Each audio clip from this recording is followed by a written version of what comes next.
Beginilah kondisi saluran air tempat anak-anak ini berenang di Jalan Radial Palembang. Selain airnya kotor, di sekitarnya tampak sampah plastik dan berbagai macam limbah rumah tangga lainnya. Kesadaran masyarakat setempat untuk menjaga kebersihan air dan sungai barangkali sudah dimulai sejak lama.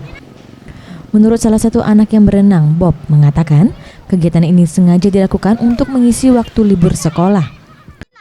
Anu lebong sekolah. Libur sekolah ya? Jadi kami main di sini.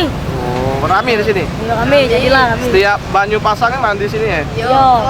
Oh, tidak kata-kata apa, tidak? Ya. Tidak ya?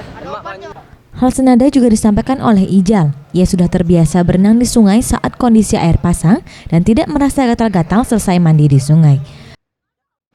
Yo lah biasanya kak, setiap tahun kak kadang pasang. Oh, kalau pasang di berenang ya? Iya kak.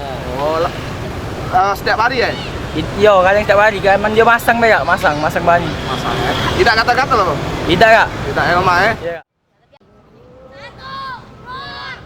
Para Satria, Mega Dwi Handayani, Sriwijaya TV.